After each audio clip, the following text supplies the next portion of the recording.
So we just finished watching 2015's Inside Out by Pixar, which I'm going to call it right now is the most perfect movie ever made. I will fight anyone that says otherwise. Does anybody want to go first, or? I don't. I'm fine. I'm going first. No. I thought it was fantastic too. I would say during that year, it was my favorite film of that year, followed probably closely by Mad Max. Fury Road. Fury Road. Okay. I like to say something about me. What would you like to say? What would you like to say, Alex? Spoiler, I'm sad that Bing Bong died. I think we all are. That scene. Bing Bong is like the most heart-wrenching scene in that movie. Oh my god. And Richard Kine's voice just makes it even more so much more worse. Heartbreaking, when he says, "Take her to the moon for me." Oh God. That's the selling point.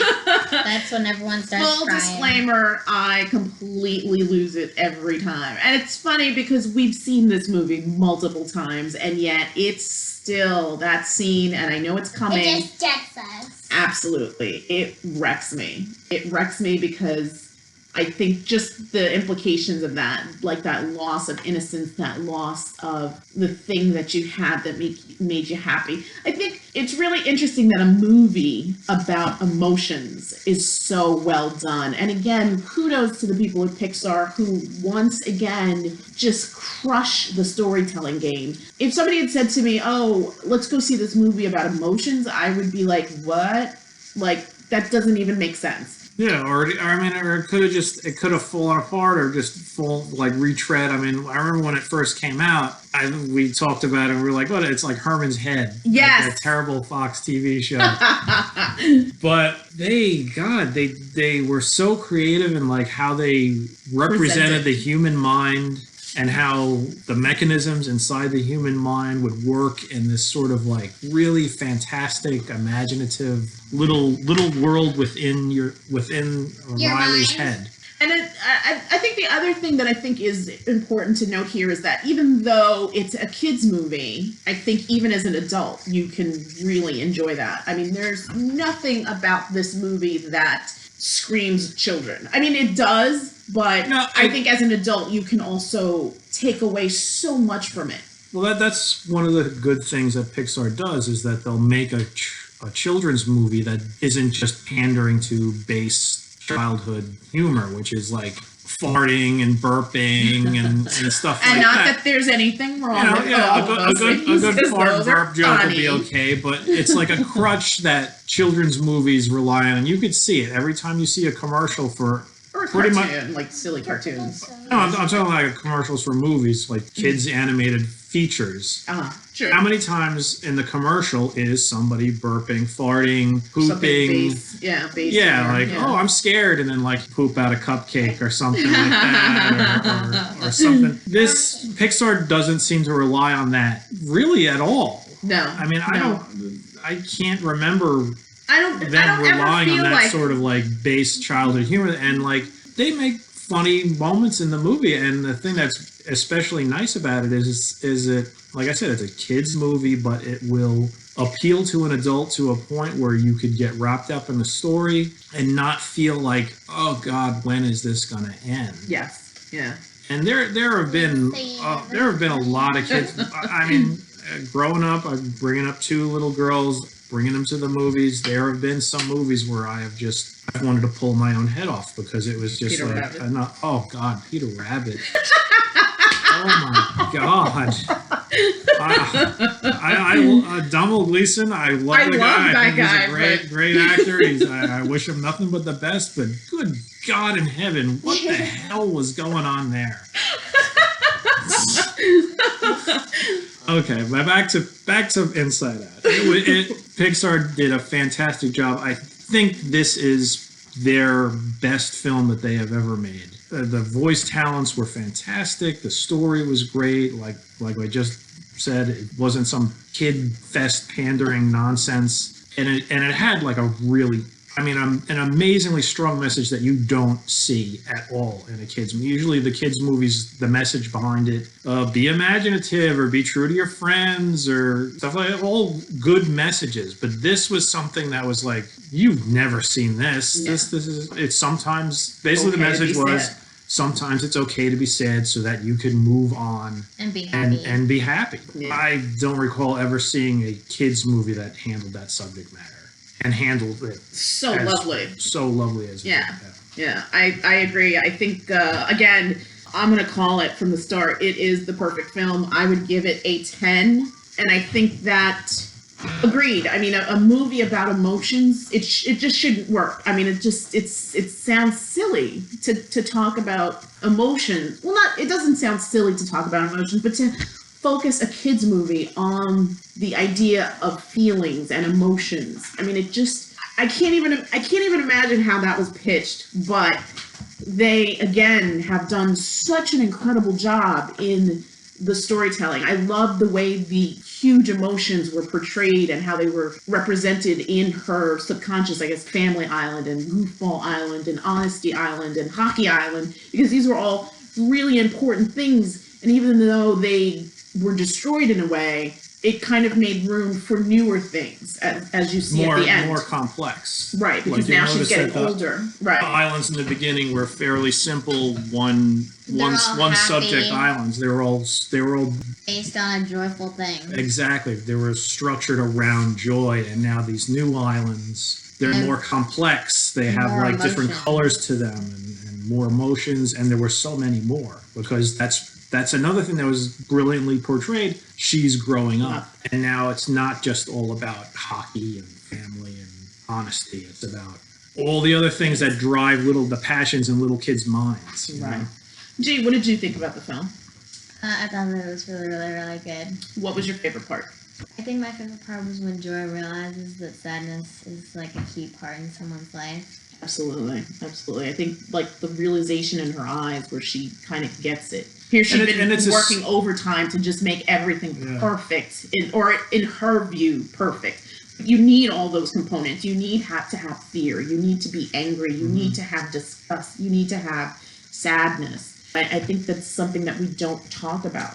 And I like that it's sort of like it's almost like a slower build up because you see a hint like Joy picking up a hint of that when Sadness is comforting Bing Bong after his wagon is thrown off the cliff. Right. She's like, "How did you do that?" And it's like it doesn't dawn on her that sadness is important at this point, but she realizes that Sadness was able to do something To reach. that Joy was incapable of doing.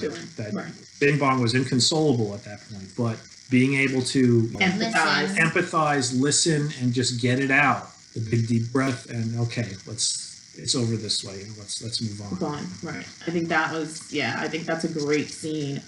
What about you? Again, kudos, Olive, for picking tonight's movie. Yeah, good job. Good job. What was your favorite part, Olive? I guess my favorite part was when they all made new, what are they called, corners? New core memories, at the end. So right at the very end. Yeah. Yeah. I think And I also like the part where the candy died. And also the bus driver where all the angers were like trying to do something and then you just click the wrong button and then that Triple didn't go. And they all lose their minds. Yeah. My second favorite part was in the dream studio where Joy's pretending to be a dog. Yes. Like the half of her falls apart. Yeah. And she's like taping. And like when they show it in the dream, it's like the dog is like perfectly bisected with like red and a looking little like white. meat. Yeah. He looks like a ham.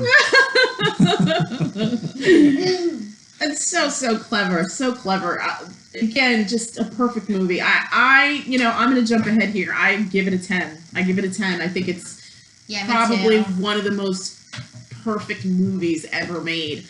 It's interesting because we talk about story. We're completely biased here. I think Pixar has a monopoly on good storytelling. I mean, all of the movies that we've seen, I think, Oh, are just good dinosaur.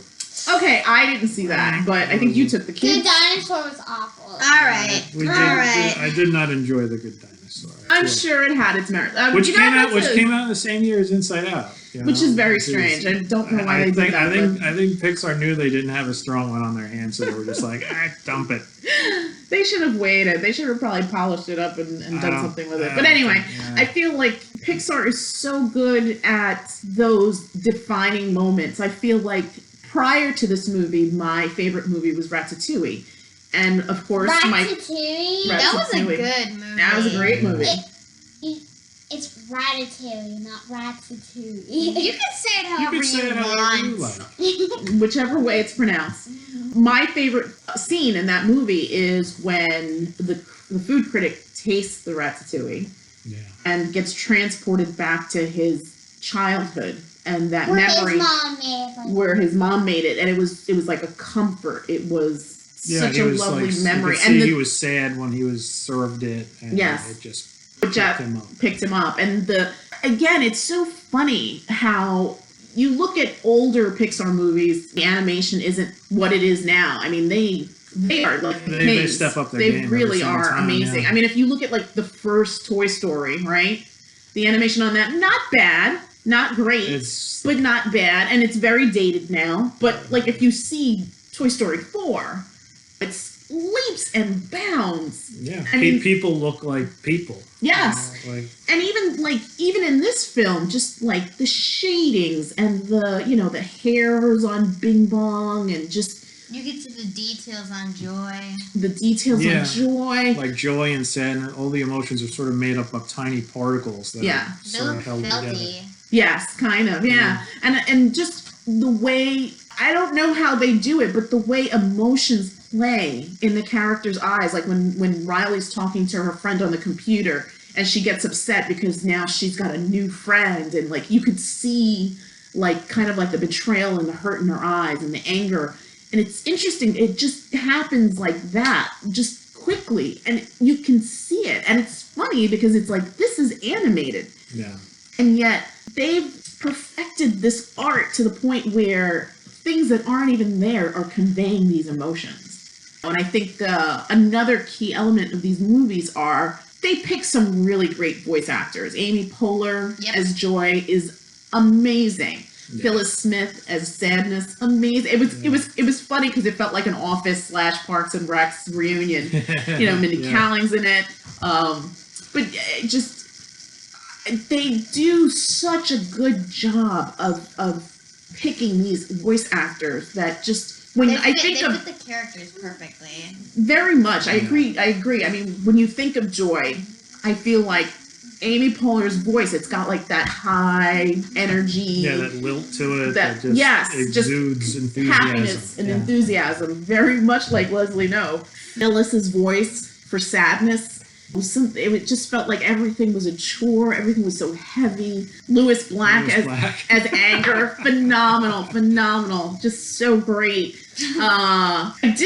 If I didn't see the credits, I wouldn't have picked up on Bill Hader, which is interesting. Bill Hader sounds like Bill Hader in every. You know what's funny? And you know what's funny? He does different voices for other things. Yes. And it's funny because there were parts where it felt like Bill Hader, but then there were other parts where I couldn't tell that was Bill Hader. Really? Because that was just his natural voice. I don't know. There was I'm trying to remember. It was funny while we were watching it. I was like, you know what? That didn't sound like him. I mean, in most of the movie, he definitely sticks more to his more natural voice. But there was, I wish I could remember it now. But there was a scene where I was like, that didn't sound like him, And I loved like the snootiness in Mindy Kaling's voice. Just the whole portrayal of disgust, which is really, really fun. Yeah, I just as far as I'm concerned, the perfect movie. It's always hard to pick a favorite movie. I think much like in life, your tastes change. Things that you like at 20 aren't the things that you like at 40 or 60, and that's fine. I mean, I think that's what life is about. It's about evolving. It's about learning. It's about growing. It's about changing. This movie was just so lovely. It's funny because it's now 5 years old and still feels as fresh and as new as the first time we saw it in the theater. I always feel like every time I see this movie, I always find something new in it. Just incredible storytelling. I mean, it's just so... Everybody else needs to bring their A game. Pixar really has the market here on just phenomenal storytelling. Original stories. Original stories, too. Like you said, how going into that office and being, I got an idea for a movie. It's about emotions in a little girl's head. And they were like, yeah, let's do it. You know? Seriously, like, how does something like that get pitched? It's so funny to me, because it's like, it shouldn't even work on paper. Like, if somebody had given me, like, an outline of what this movie was, I'd be like, what are you talking about? And especially with, like, the thorough line, it's about coping with sadness. It's about embracing sadness. And I was just like, what? That doesn't sound like a children's movie. Where's the farting? What was your favorite character, Olive? Bing Bong. Bing Bong. Why'd you like Bing Bong?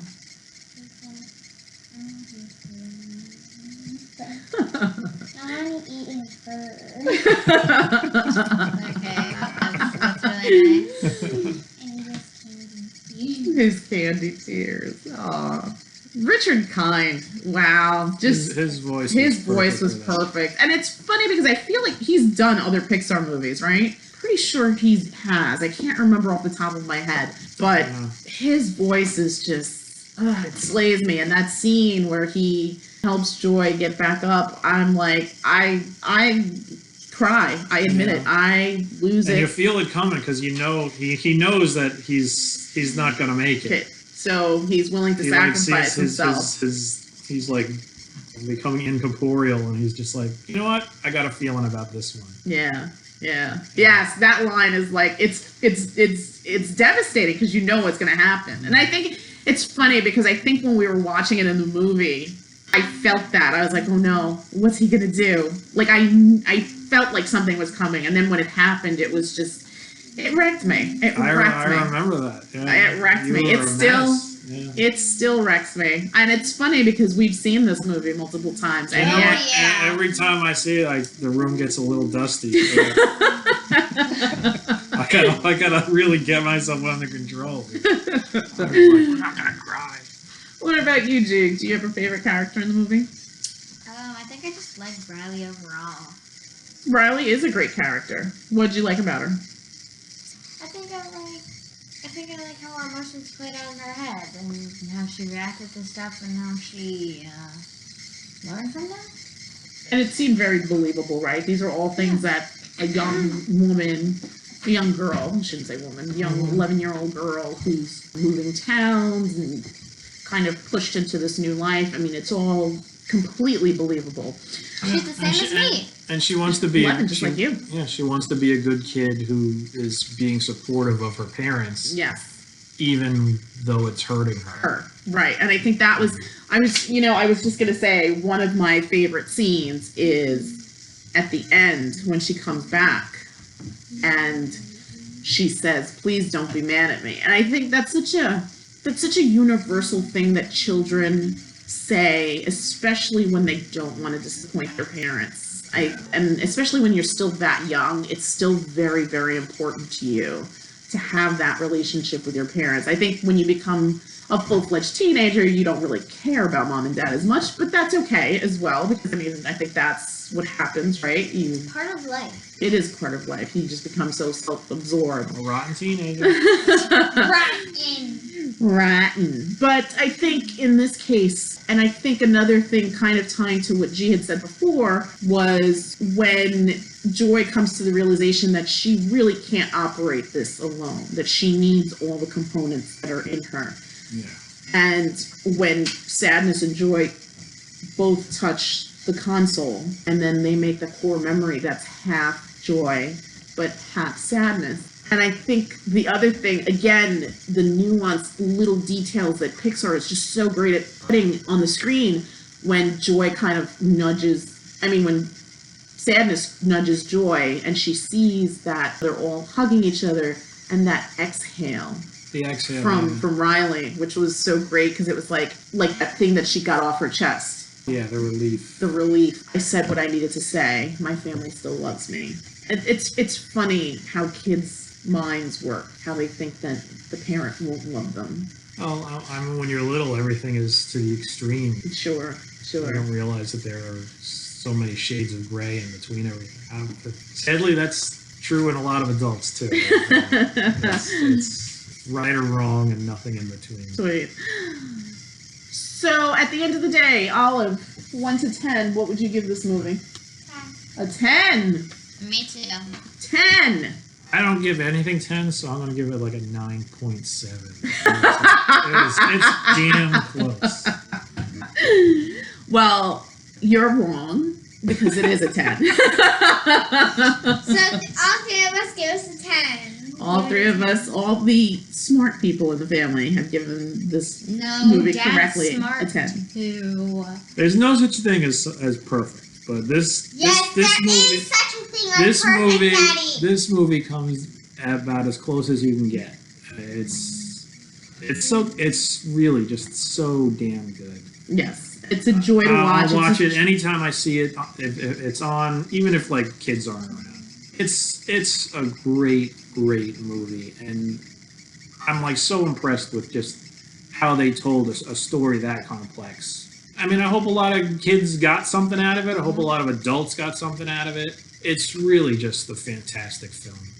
A film that like just explains, yeah, it's okay. Just feel the way you feel. It's okay. Yeah. I thought of, I can't remember the episode, but there was a Simpson episode with Marge, and she's talking to Lisa, I think, and she basically said, you feel sad when you want to feel sad. And that always resonated with me. And I think that when we originally saw this movie, the blue hair, joy and sadness both have blue hair. And there's something very Marge-esque about joy. Really? I think so. To me, anyway. Marge is always like a worry. She is, but she's the glue that holds that family together. And I feel that she tries so hard to make sure that everything is okay for everyone else, even if it means sacrificing herself. I agree with that. So I think in that respect, I correlated her in my head to Joy. Because Joy is always trying to make everything perfect. Perfect, right. Even to the point of like bullying. But I thought that was, I can't remember the Simpsons episode, but when she turned to Lisa and she was like, you be sad if you want to be sad. Like that really spoke to me because that's not something that we talk about. And I think, especially in our society, I think emotions and mental health are things that we don't really address and we don't really talk about them. When it comes to kids' things, I think it's easier for us to discuss the bully and the peer pressure and stuff like that. But I think mental health is something that we do a disservice by not addressing it, because I think that, kind of to what you had said before, when you're young, you're just huge, like, vortex of feelings and emotions, and it's hard to be in that spot where you're not a child, but you're not an adult, and just having people constantly telling you what to do and what to say and how to feel and what to wear. I mean, it's got to be grating at some point. We don't address it. I mean, we're kind of conditioned to kind of just like suck it up, keep moving. And I mean, I agree with that. I agree with, especially in the case of probably young men. Yes. Absolutely. Boys don't cry. They're not allowed to feel emotions. Like what you just said, suck it up. Yeah. Suck it up is a big thing you hear growing up. Right. And sometimes, I'm not saying there's not a time and a place for somebody to just suck it up. But sometimes there's something deeper. And a lot of times, if a kid is coming to you with something, I'm sure a parent's tough. Sometimes you just don't really have the patience or whatever, and you just go to press the button, suck it up. Right. And that's not really helping. Right. And I think that's important too, because if a child is coming to someone, to an adult, there's a reason for that. I mean, I don't think that kids, little kids are more. Sometimes little kids will come up to you with just that. Sure. Nonsense. Yeah, yes. like, but I think in this. I can't win at Mario Kart. Gee, who's that? So, I mean, I think 11 is a different age, though. I think it's that you're not a child, but you're not an adult. Again, constantly being told things and not being validated or being respected enough to be treated as your own individual self, I think is kind of unfair. I mean, I hope that we're not doing that with you guys. I think we try to be very respectful of you guys and your thoughts and your feelings, and we always want to communicate with you and figure out what's going on and however we can help. Yeah, I know if either of you kids ever look sad, I try and reach out to you, or if I think you're freaking out, I'll try and get you to relax. I'm always telling you, come on, just take a deep breath. Especially you. How many times have I said, just take a deep breath? And don't hit your sister. Then there's never an excuse. There's never any excuse for hitting. Yes, we don't do that. We don't do that here. So once again, three 10s and a 9. You're never going to get a 10 out of me. We'll see. We'll see. Yeah, I believe that's true. No, because this was about as close as you can get to a perfect movie. Shall If I didn't give Inside Out a 10, nothing to 10. I don't know. What about the raid? Even that. You will give it a 10. All right. All right, so that's it from us. 50 thumbs up for Inside Out. If you haven't seen it, please go check it out. It's an amazing film. Whether you've got kids or not.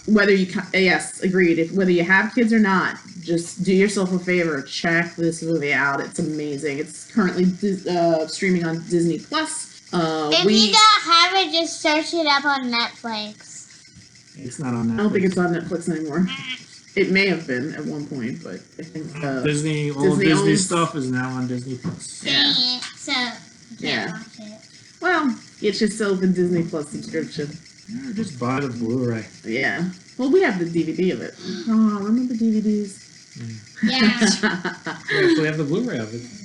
Do we? It came with the DVD. It was like when Blu-rays first started coming out. They had a double disc. It's like the only Blu-ray we had. All right. Well, that's it from us. Say goodnight, everybody. Is it nighttime, Mommy? Yes, it is. It's past 6. All right, close enough. Bye-bye. Bye-bye.